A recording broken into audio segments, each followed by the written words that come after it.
All right, folks, we have a genuinely hilarious breaking news update and, quite frankly, shocking plot twist in the ongoing Trump Epstein scandal, which is this.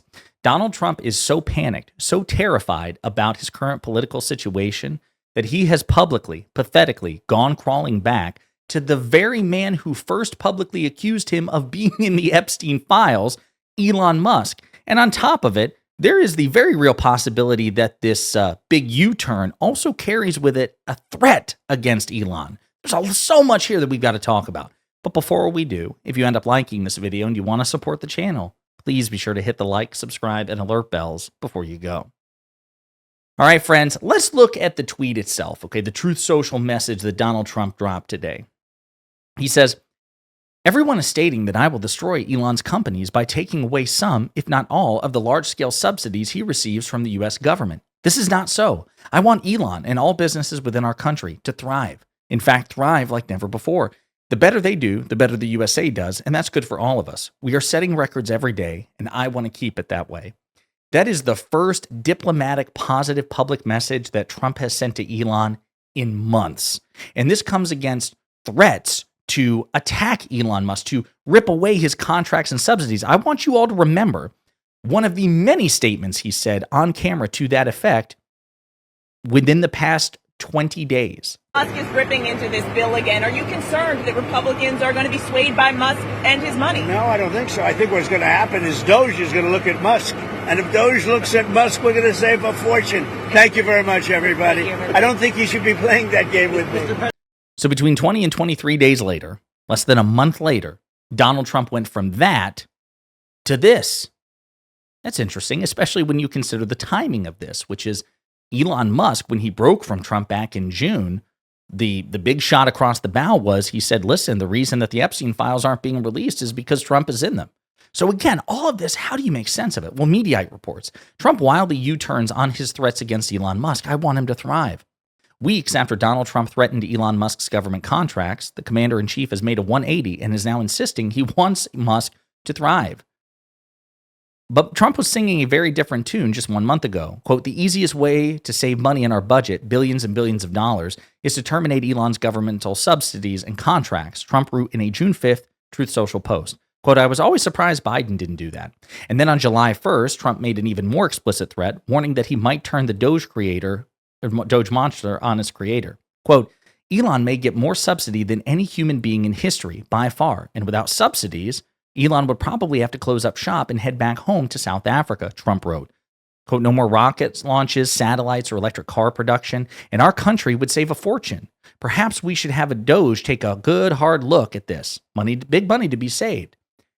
And again, to say, that was just a handful of the shit that Trump said. And then we saw what he said on camera, which is a clip I just played for you, all within the past 3 weeks. And then as this Mediaite reports, and we did a video on this, and according to reports, it wasn't just all talk. On July 19th, the Wall Street Journal reported Trump aides took a hard look at actually terminating the government contracts of Musk's SpaceX, but ultimately found they were far too vital to get rid of. We covered that story. Donald Trump didn't just merely threaten, he attempted to impose a political consequence against Elon Musk for defying him. Trump aides discussed ending some of SpaceX contracts, but found most were vital. Fallout between Trump and the rocket maker's billionaire founder threatened the company's multi-billion-dollar agreements with the government.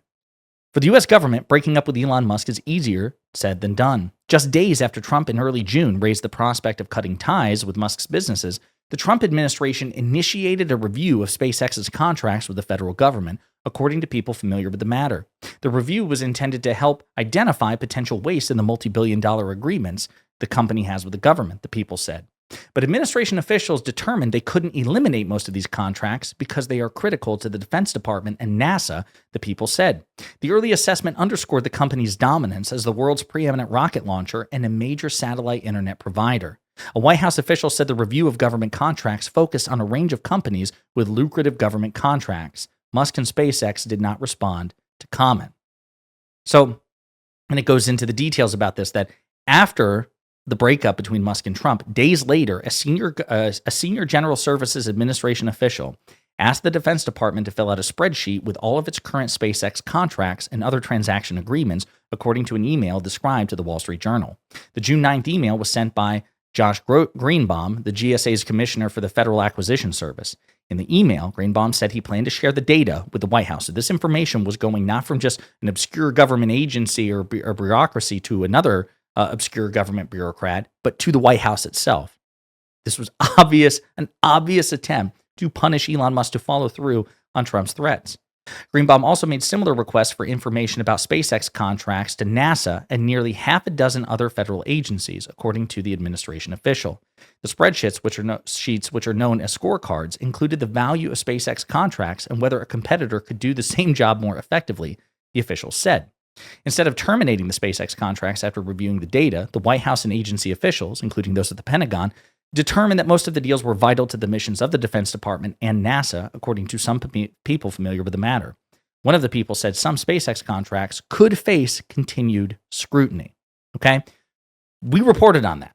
We discussed that reporting from the Wall Street Journal. Now, Trump is saying something very, very different. Again, the first time, the timing of this. Musk was the first one to accuse you publicly of being in the Epstein files. And then we have since learned, also courtesy of the Wall Street Journal, that Trump was told in May, which I guess was right after, that the breakup with Musk happened in June, and Trump was told in May, according to the Wall Street Journal, that he was in the Epstein files. So the timeline fits. As John Favreau from Pod Save America notes, okay, so maybe Elon knows even more about Trump and Epstein in response to Trump's tweet, his Truth Social, trying to do this U-turn and somewhat mend the bridge. And people are commenting this on as well. Kyle Kalinske, friend of the show, says, Elon has more Epstein dirt on Trump. Melanie Diario on Twitter says, Trump's post is basically, quote, Elon will not lose his subsidies if he keeps his mouth shut about what he knows. This is basically a nicely worded thread. And that's a very real possibility, folks. That's a very real possibility. This seems to be doublespeak. Trump was simultaneously begging and also reminding Musk about his position and the contracts and the subsidies. Elon was 100% right about Trump being in the files. Again, people have been commenting on that since it has been confirmed by the Wall Street Journal that Trump was notified in May that he's in the Epstein files. Mehdi Hassan, friend of the show, was like, I hate to give Elon credit here, but you got to give credit where it's due. Elon called it. And so the funny thing about all this is if you actually go to Elon Musk's profile, he has not publicly reacted to this at all. He has not publicly reacted to what Trump is saying here. Very interesting from a guy who only ever engages in the public. He and Trump have that in common. But it's almost like Elon is leaving him on red. Interesting. And he hasn't weighed in actually on the whole Epstein file scandal since it has been confirmed by the Wall Street Journal that Trump was in it. Is that Elon taking the high road? Is he just keeping his powder dry? I don't know. But here's what I find interesting. Trump finds out in May that he's in the Epstein files. In June, Elon confirms during the breakup publicly that Trump is in the Epstein files, and that's why the Epstein files are not being released. Trump repeatedly, publicly threatens on Truth Social and elsewhere to punish Elon Musk by cutting his contracts and subsidies. And then he does it again in June. And then we learn in June, there was an attempt by the Trump administration to follow through on that threat, but they found that Musk was too essential to government operations to do so. And now you have this, which is simultaneously a pathetic public crawlback. Oh, Elon, I want you to thrive. I'm not trying to attack you, but is also specific enough to suggest that it is a thinly veiled threat. Hey, you outed me in the Epstein files. It's been confirmed I'm in the Epstein files. So keep your mouth shut. Don't reveal anymore. It's a stunning development, folks. It's a stunning development that we will be tracking. In the meantime, let me know what you think in the comments.